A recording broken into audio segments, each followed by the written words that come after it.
ओम नमोदे सत्यनमोदे नवनाथ गुरुजी को कुरादे जय माता भगवती पार्वती सकल जगत स्वरूपिन हर हर महादेव शिव शंभो। सत्य सनातन धर्म की जय हो। आज मैं आपको धर्म गुरु मच्छिंद्र नाथ जी की साधना किस तरीके से करना चाहिए, अगर कोई साधक धर्म गुरु मच्छिंद्र नाथ जी को प्राप्त करना चाहता है, उन्हें गहन रूप में प्राप्त करना चाहता है, तो उनके लिए मैं ये वीडियो बना रहा हूँ। तो ध्यान से सुने, मच्छिंद्र नाथ जी को किस तरीके से प्रकट करना चाहिए और कैसे करना चाहिए, आप ध्यानपूर्वक सुने। धर्म गुरु मच्छिंद्र नाथ जी को प्रकट करने से पहले जो श्री अवधूत चिंतन श्री गुरुदेव दत्त उनका जो पेड़ है उसे कहते हैं औदुंबर, क्योंकि उनमें जान है। लोगों ने दत्त गुरु की जो मूर्ति बनाई उनमें जान नहीं है, इसलिए मैं मूर्तियों को नहीं मानता। तो ध्यान से सुने, औदुंबर का जो पेड़ है उसे, या औदुंबर का पेड़ या दत्त गुरु का अगर प्राचीन काल का कोई आपका स्थल हो जहाँ पर आप रहते हो, उस जगह उनकी गुरु स्वरूप में वहाँ जाकर उनकी पूजा कीजिए। नहीं तो औदुंबर का जो पेड़ है उनकी पूजा कीजिए। उनकी पूजा करने के बाद, उनकी पूजा कैसे करें, पंचामृत से उसको नहलाए, पानी से नहलाए, पंचामृत से नहलाए, फिर उनको एक भगवा वस्त्र वहाँ पर उनको दान कीजिए। एक श्रीफल रखे, उसमें एक नींबू रखे, श्रीफल और एक नींबू रखे। वहाँ रखने के बाद उन्हें भस्म भभूति जो है वो उन पर चढ़ाए पेड़ को, और हल्दी कुमकुम अखंड अक्षता वो भी उनको चढ़ाए, क्योंकि वहाँ त्रिगुणात्मक यानी तीनों रूप वाले श्री गुरुदेव दत्त ब्रह्मा विष्णु महेश्वर रूप, उन गुरु को कहना कि हे गुरु, जगत गुरु, जगत पिता, मैं आपसे विनती करता हूँ कि धर्म गुरु मच्छिंद्र नाथ जी की मुझे साधना करनी है, उन्हें प्राप्त करना है, कृपया करके आप मुझे आशीर्वाद दीजिए। ठीक है। अगर आपके कुल के देवी देवता हैं, अगर आपके कुल में कोई देवी देवता है तो उन देवी देवताओं की भी आज्ञा ले। कुल के देवी देवता, कुल में जो महापुरुष है उनकी भी आज्ञा ले। फिर उसके बाद झील देखे। झील ऐसा होना चाहिए, बहता पानी हुआ तो भी अच्छा है, रुका हुआ झील हुआ तो भी अच्छा है। तो उस झील के पास वहाँ जाना है। वहाँ जाने के बाद आपको क्या करना है, भगवा वस्त्र हो या जो भी भगवा वस्त्र, श्रीफल आपको वहाँ लेकर जाना है। उससे पहले जो गंगा माँ है उनकी पूजा करें। गंगा माँ के लिए 16 श्रृंगार, जो स्त्रियों के लिए होता है 16 श्रृंगार, और उनकी जो चोली है गोद भराई, वो गोद भराई कीजिए। वहाँ उनको गोद भराई उनके करने के बाद नारियल से उनकी गोद भराई कीजिएगा। उसमें गेहूँ चलेगा या चावल भी चलेगा, उससे गोद भराई करके वहाँ पर गंगा माता को अर्पित करें। 5 प्रकार के फल और मीठा पान ध्यान रखें।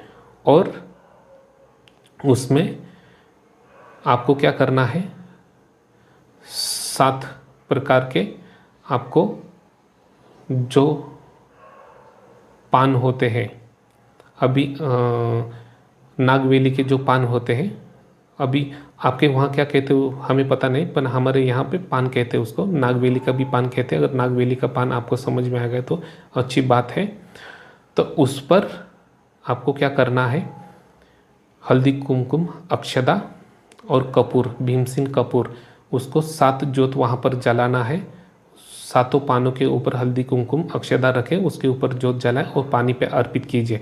और गंगा माता को विनती कीजिए और गंगा माता से कहिए कि हे गंगा मैया, हे गंगा माता, मैं आज आप जिस गोत्र से वो बताइए, आपका नाम पूरा बताइए और वहाँ पे कहना कि मुझे धर्मगुरु मच्छिंद्र नाथ जी को प्राप्त करना है माँ, इसीलिए आप मुझे गंगा मैया कृपा करके मुझे आप आशीर्वाद दीजिए और मैं साधना के लिए यहाँ बैठ रहा हूँ, तो आप मुझ पर कृपा करें। बस माता से वो कहना है और वहाँ पर आपको 11 अगरबत्ती आपको लगाना है और वहाँ आपको जहाँ पर आप बैठ रहे हो, चाहे तालाब हो या बहता नदी हो या समुद्र का किनारा हो, जहाँ पर भी आप बैठे वहाँ का आसन आपको हिलाना नहीं है। तो वहाँ पर काला कंबल का भी आसन ले सकते हो वहाँ पर, नहीं तो वहाँ पर आप कुछ का आसन भी ले सकते हो या भगवा कलर का आसन भी ले सकते हो, जैसा आपको वहाँ उपलब्ध हो उस तरीके के अपन आसन ले सकते हो। तो आसन लेने के बाद वहाँ पर आसन रखने के बाद वहाँ पर आपको धर्मगुरु मच्छिंद्र नाथ जी का जो भी मंत्र आपके पास है तो उसका स्मरण कीजिए जो आपने किया है। और मैं तो कहता हूँ कि जिन लोगों को धर्मगुरु मच्छिंद्र नाथ जी की सवारी आती है उन लोगों को ये साधना करनी चाहिए, क्योंकि सवारी और घन रूप में प्रकट होना ये अलग बात है। सवारी को अगर आपको घन रूप में प्रकट करना है तो आपको ये विधान करना पड़ेगा। ध्यान से सुने, उस वक्त उस दौरान आपको ब्रह्मचार्य का पालन रखना है। उस दौरान आपको जब जिस जगह पर आप बैठे हो उस जगह आपको, गृहस्थी आप हो तो भी साधना कर सकते हो, या आपने ब्रह्मचार्य का पालन किया है तो भी कर सकते हो, या ब्रह्मचारी हो तो भी कर सकते हो, या किसी और पंथ का है तो वो भी कर सकता है, परंतु उसमें ब्रह्मचारी का पालन आपको रखना है। उस वक्त अगर गृहस्थी है, घर गृहस्थी वाला है तो उसे कहना, उसको तो वो क्या करे, घर गृहस्थी वाले तो वो क्या करे, तो उससे ये कहना चाहिए कि गुरु मच्छिंद्र नाथ जी को और माता गंगा को और दत्त गुरु महाराज जी को, मैं गृहस्थी हूँ, मुझे गृहस्थी में रहकर धर्म गुरु मच्छिंद्र नाथ जी को प्राप्त करना है, प्रकट करना है। उसी प्रकार मुझे विद्या भी प्राप्त करना है जिस पर मैं घर संसार सुख का भोग भोग कर आपकी प्राप्ति कर सकूँ।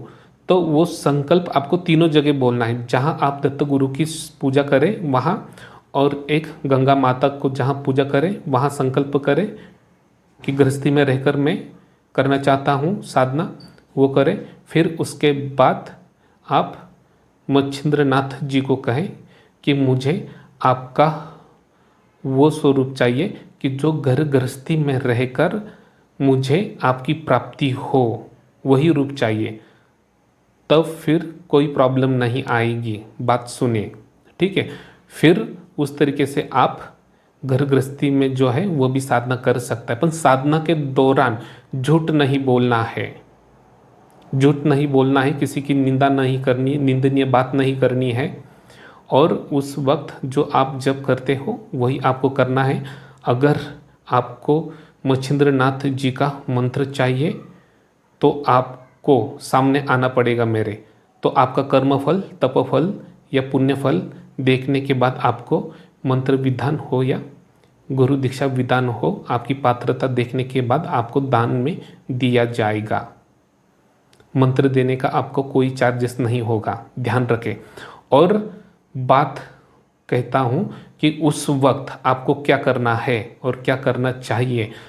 तो वो जो साधना है आपको घन रूप में उन्हें प्राप्त करना है, तो आपको 11 महीने, कितना, 11 महीने या आपको 16 महीने बैठना पड़ेगा उनको घन रूप में प्राप्त करने के लिए। जो आपको दिखेंगे, आपसे बात करेंगे, आपको हर प्रकार की सिद्धियां प्रदान करेंगे और हर प्रकार की ज्ञान आपको प्रदान करेंगे। तो उसके लिए आपको करना क्या है, त्रिकाल पूजन में आप बैठ सकते हो। त्रिकाल पूजन में नहीं बैठ सकते तो कोई एक समय पकड़े, या ब्रह्म मुहूर्त का समय पकड़े, या रात को 12, अगर आपको अघोर से अघोर विद्या साधना चाहिए उसमें जो कोई पद पानी ना हो, तो आपको रात को 12 बजे से 2 बजे तक एक बैठ सकते हैं आप, या रात को 9 बजे से 12 बजे तक एक आप बैठ सकते हो। और या शाम को 6 से 9 बजे तक, ध्यान रहे। परंतु सबसे बेहतर जो टाइम है वो ब्रह्म मुहूर्त का और एक टाइम है, और रात को 12 से 2:30 बजे तक और 9 से 12 बजे तक। 9 से 12 बजे तो लोगों की खलबली रहती है, परंतु 12 से आगे सब 12 तक सब सो जाते हैं तो सुनसान रहता है। उस वक्त आपको झील के किनारे बैठकर, तो आप उचित समझे कि झील के किनारे आपको बैठना है तो किस तरीके से करना चाहिए साधना। परंतु ये साधना जब आप कर रहे हो तो उससे पहले और भी क्या चीज़ करना है। जिस गांव में आप बैठे हो, जिस गांव की सीमा में या गांव के चौराहे पर या गांव की सीमा पर आप बैठे हो, तो आपको क्या करना चाहिए। जिस गांव में आप हो वहाँ गणेश जी की मूर्ति होगी, वहाँ जाकर 5 प्रकार के आपको फल देना है, एक लड्डू देना है वहाँ, और उनको दुर्वा अर्पण करना है और उनको कहना है कि मैं मच्छिंद्र नाथ जी की साधना कर रहा हूँ, तो कृपा करके आपकी आशीर्वाद मुझे रहे। फिर जिस गांव में आप साधना कर रहे हो उसी गांव के जो सीमा में जो रहते हैं हनुमान जी, उस हनुमान जी को जाकर 5 फल लड्डू और आपको 5 लवंग 5 विलायची आपको वहाँ अर्पित करना है। और आपको जो फुटाने जो कहते हैं चना, वो आपको वहाँ अर्पण करना है और सिंदूर अर्पण उनको करना है और उनको कहना है कि मैं इस साधने में बैठने वाला हूँ मच्छिंद्र नाथ जी की। और रही बात कि आपको शमशान घाट जाना है, शमशान घाट जाना है, वहाँ जाने के बाद आपको वेताल जो है, वेताल को वहाँ पर आपको क्या करना पड़ेगा, एक नारियल, एक नींबू, एक अंडा और शराब और सिगरेट वहाँ शमशान घाट में वेताल को देना है, जो भूतों का जो राजा है उसको। क्योंकि मच्छिंद्र नाथ जी की जब आप साधना करोगे तब ये जितने भी भूतगण हैं वो आपको प्राप्त करने नहीं देगा। आपको प्राप्त इसलिए नहीं करने देगा कि वहाँ अगर आपको उसकी प्राप्ति हो गई तो ये सब सीमा के जो देवी देवता हैं आपके वश में आ जाएंगे। इसके वजह से आपको ये परेशानी वहाँ दे देंगे। कोई भी आकर आपको वहाँ से उठाने की भगाने की कोशिश करेगा तो उस वक्त आपको भागना नहीं है।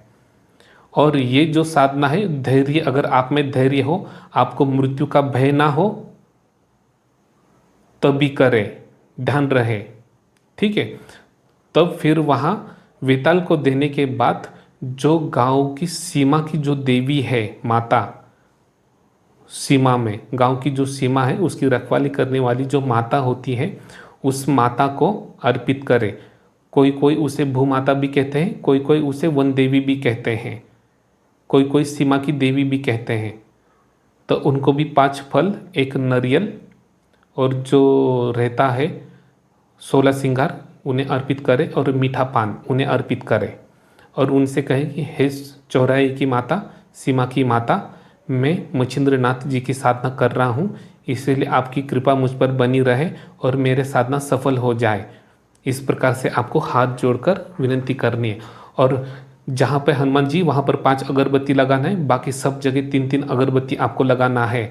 और जब गंगा के पास आप अगरबत्ती वहाँ लगाओगे वहाँ आपको 11 अगरबत्ती लगाना है। इन सब की आज्ञा लेने के बाद आपको क्या करना है, फिर साधने में आप बैठ सकते हो। साधना में अगर आप बैठे हो, आप हफ्ते में एक बार अगर भिक्षा मांग के लाते हो और वही भिक्षा आप खुद पकाते हो, 5 घर की भिक्षा मांग सकते हो। भिक्षा मांगने का समय सुबह 9 से पौने 12 तक, 12 से आगे कोई भिक्षा नहीं, शाम को कोई भिक्षा नहीं मांग सकता, ध्यान रहे। और वही भिक्षा आपने खाया तो अति उत्तम, आपको ऐसी प्राप्ति होगी कि आप भी सोच नहीं सकोगे। मैं ये कहता हूँ जिन जिन लोगों ने 12-12, 13-13, 14-14 साल साधना में व्यर्थ गवाए हैं, एक पाँव पर एक टांग पर खड़ा होकर व्यर्थ गवाए हैं, एक हाथ ऊपर होकर व्यर्थ गवाए हैं, वो अगर ये साधना करे तो आप मुझे ढूंढते घूमोगे कि कहाँ गया वो वो साधक कहाँ गए जिसने ऐसी विधि बताई? फिर देखो क्या होता है, फिर पता चलेगा असलियत में। उस वक्त जब आप जप करोगे, जब आप जप करोगे, जो भी मच्छिंद्र नाथ जी का आपके पास मंत्र है, अगर आपके पास मंत्र नहीं तो आप मेरे पास भी आ सकते हैं, परंतु मैं मंत्र तभी दिव्य मंत्र देता हूँ जिसके कर्मफल तपोफल अच्छे हो। मेरे पास कोई राजा भिखारी आए, उसका भी कर्मफल ही देखता हूँ। मुझे राजा से कुछ लेना देना नहीं और भिखारी से कुछ लेना देना नहीं, मुझे कर्मफल और तपोफल वही लेना देना है, ध्यान रहे। और मैं विद्या बेचता नहीं। रही बात तंत्र काटन बिंत्र काटन, जो रहेगी वो जो मैं काम करता हूँ उसका मुआवजा मैं लेता हूँ, वो छोड़ता नहीं, ये भी ध्यान रहे। और रही बात उसके बाद आपको करना क्या है, उस साधने में आप बैठते हो और भिक्षा मांगकर आप खाते हो या हर दिन भिक्षा का भोग आप लगाते हो, तो आपको जो प्राप्त होगी वो आपको मैं बता नहीं सकता, क्योंकि मैंने जो खुद अनुभव किया है मुझे पता है। मैंने किन किन हालातों में कैसी कैसी साधना की वो मुझे खुद पता है, ठीक है। तो इसलिए मैं आपको कहता हूँ, इस तरीके से अगर आप मच्छिंद्र नाथ जी की साधना करेंगे तो आप उन्हें प्राप्त कर सकते हैं, वो भी घन रूप में। मच्छिंद्र नाथ जी कब प्रकट हुए? घोर कलयुग में प्रकट हुए ना, तो अभी तो घोर कलयुग ही चल रहा है ना, तो फिर कहाँ गए उनकी सिद्धि, कहाँ गए उनका सामर्थ्य? अब तो जितने साधु सन्यासी जितने हैं वो सब साइंस का जो है थ्योरी वही यूज़ करते हैं, जो मैजिशियन लोग हैं वो यूज़ करते हैं, वही जादू की ट्रिक सब लोग करते हैं। मैं उन जादू पे नहीं मानता, ठीक है। मैं प्रैक्टिकली रिजल्ट पे यकीन करता हूँ, चाहे कैसा भी रिजल्ट हो वो।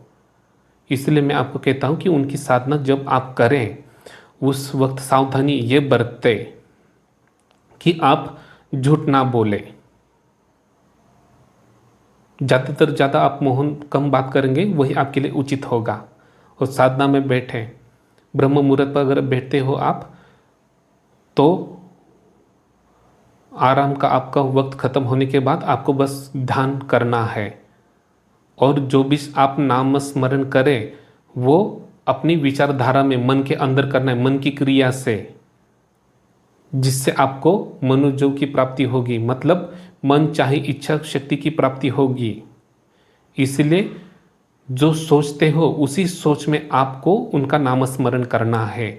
जब तक आपका जीव आत्मा उन दिव्य आत्मा में लीन नहीं होता तब तक आपको वो प्रकट नहीं होंगे, ध्यान रखें।